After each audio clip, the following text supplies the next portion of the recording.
Feature of the functioning of the state system. The modern nation-state system functions with the help of the following concepts and doctrines. Territoriality.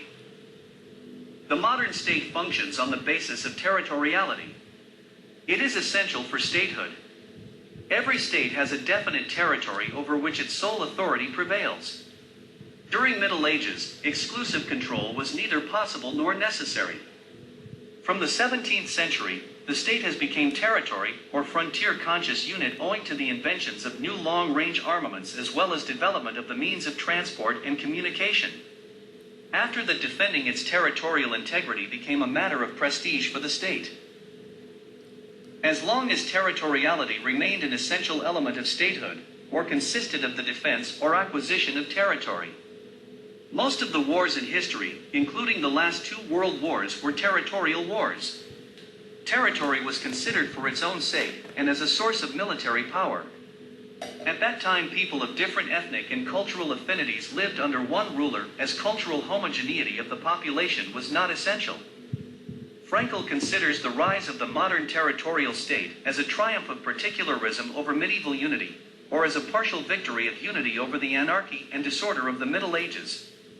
On either interpretation, the modern territorial state is based on the two implements of internal pacification and of external defensively. 7 The essential element is also described by him impenetrability or impermeability in its strategic aspects, as independence in its political aspects, and as sovereignty in its legal aspects. Sovereignty. The territorial awareness implies the exclusiveness of jurisdiction of a state within a defined boundaries. Here the state exercises a complete and unrestrained authority, and this supreme authority is known as sovereignty. The doctrine of sovereignty emerged along with the nation-state system.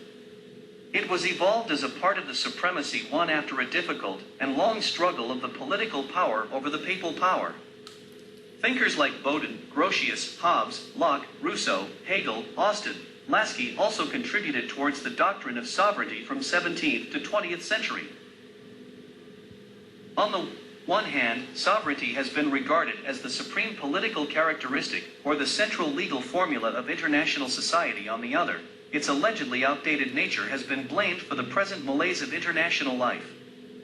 Jean Bodin's definition made in 1576 that sovereignty is the supreme power over citizens and subjects unrestrained by law is still relevant, even though Bodin's sovereign unrestrained absolutist ruler has now been replaced by the restrained nation. We are not concerned with the controversy around the source and justification of the sovereignty, its relations with the citizens, its location, and the issue of whether it can be divided or not. Sovereignty has both internal and external aspects. But international relations is concerned only with external sovereignty, which means freedom to conduct foreign relations, its impact upon international life in general and the state system in particular. External sovereignty strengthens the state in two principal ways: first, the equality of status, and second, freedom in the determination of foreign relations. Theoretically, this freedom is absolute, but an international system consisting of completely sovereign states is not feasible as anarchist society consisting of fully free individuals. A compromise has been gradually reached between state sovereignty and a modicum of international order on the lines of reconciliation between individual freedom and authority within the state. The absolute sovereignty, or the power monism of the Austinian type, have become obsolete in the modern international life. The historical experience of the state system clearly shows that the nation-states have, from time to time, shared sovereignty for accomplishing national interests. Equal status of states. Sovereign state system works around the myth of legal equality of all states. Sovereignty in international relations implies the absolute and perfect legal equality of all states.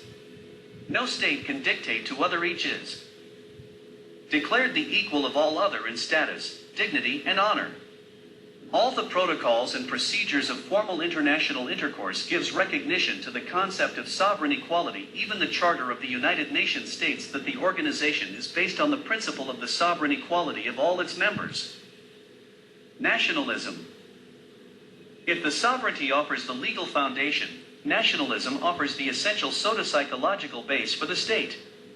Through nationalism, a state transforms itself into a nation-state. The latter is thus the political organization that exhibits a people considering themselves a nation. 50 great indeed is the significance of nationalism that reference to it is inescapable in discussing contemporary state system. Nationalism is a very broad and multidimensional term, which defies satisfactory definition.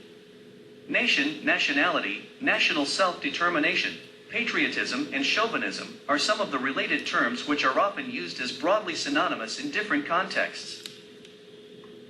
Nationalism can be defined in the words of Columbes and Wolfe as a perceived identity of oneself with a territoriality organized political collective such as the United States, the USSR, and other countries. The psychological need to define oneself in terms of membership in a given community is at the root of nationalist sentiment. The components of nationalism are a feeling of territoriality expressed in a love of one's homeland, common language, a tradition of achievement in the arts and literature, a narrative history and, usually, the fear of the enemy whose enmity threatens the security of the nation-state.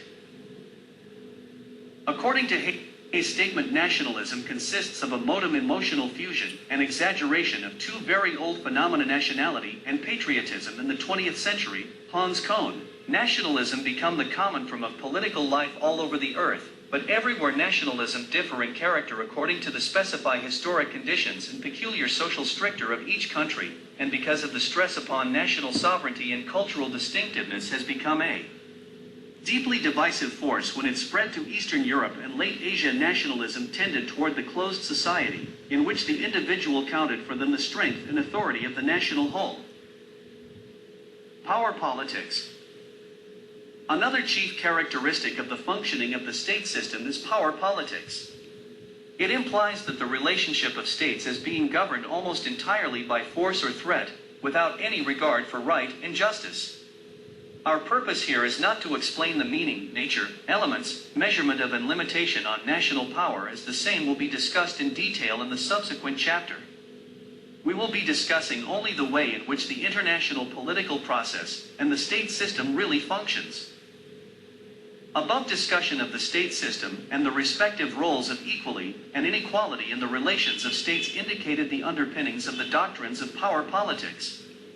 Granted the doctrinal and operating fundamentals of the nation-state, a political system including all states can grow through one path. Power politics, in the opinion of Lurk, said, rests on a set of assumptions that are consciously accepted and deliberately executed by all governments.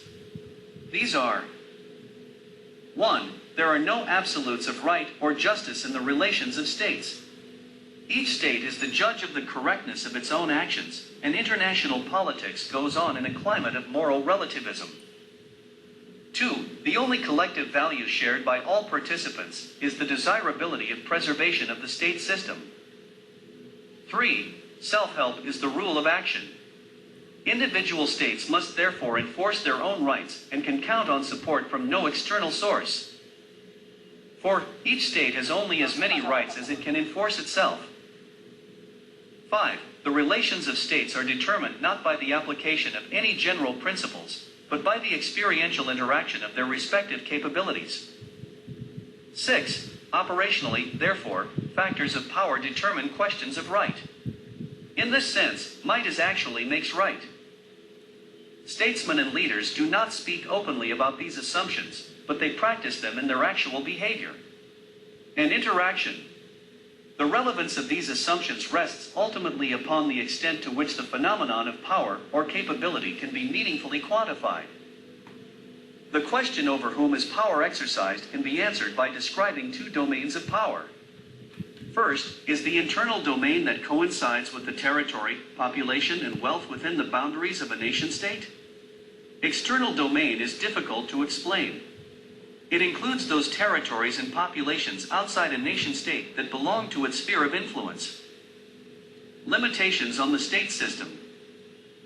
The state can never function, in practice, in an arbitrary manner. Its legally unrestrained authority operates within certain limitations. It has been already discussed above that no state enjoys absolute sovereignty in external affairs. The theory of absolute sovereignty has been conditioned by so many factors. Similarly, howsoever powerful and great a nation-state may be, it cannot impose itself on others in all matters.